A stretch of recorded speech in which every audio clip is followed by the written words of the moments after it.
Well, the last pair, Sidebottom and Brooks, started really well for Yorkshire on the second morning with a series of boundaries, taking the score beyond 250 for another bonus point. Brooks in particular was relishing his time in the batting spotlight with boundaries from the Harris over. The 50 partnership came up as Middlesex were frustrated by some splendid late order batting. They continued to prosper and Brooks was producing the goods with 10 fours in his half-century, his top score for Yorkshire. Sidebottom, doing a great job at the other end, finally succumbed, caught and bowled by Murtagh for 28. But that 221 for 9 had become 299 all out. A great effort by the last pair. It meant Yorkshire had a lead of 193 with 5 bonus points on the board. Middlesex began their second innings with a flourish, both Sterling and Robson finding the boundary. This pair played really well as the Yorkshire attack were blunted for a time. Runs came freely with Robson leading the way and charging to the boundary most of the time, as really even the return of the energetic Patterson and Bresnan could not halt the Middlesex scoring process.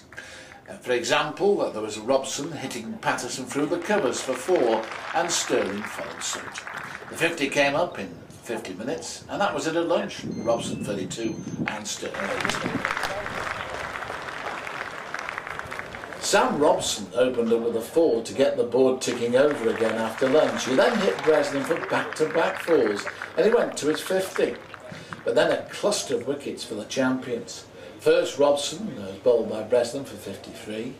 Then Sterling bowled by spinner Middlebrook, who then made it a miserable match for David Milan, who was out LBW and this time a second naught in the match for one of Middlesex's leading run scorers. Compton and Eskenazi were now at the wicket and facing a real assault from Middlebrook and Bresnan, bowling in tandem and bowling very well.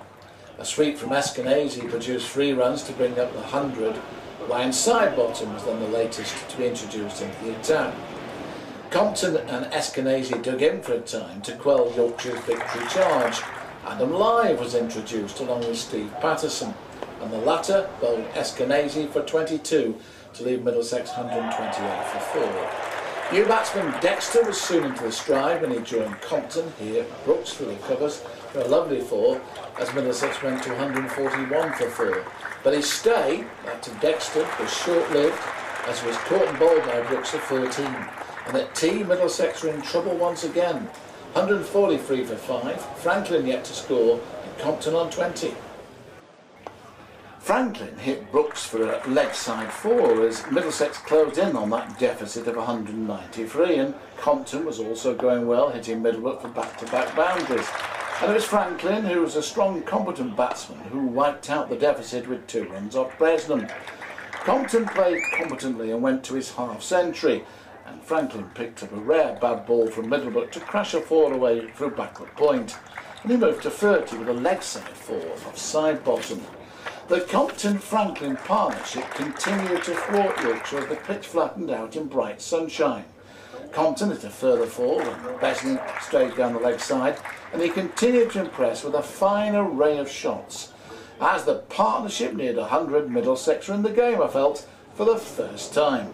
Franklin went to his 50, and that partnership, by the way, had just gone past the 100 mark. He hit Live to the ropes as Middlesex ended the game in a much better fashion than they started. 274 for 5. Compton 86, Franklin 60. Early wickets needed tomorrow for the champions. This partnership is unbeaten and worth 131 runs.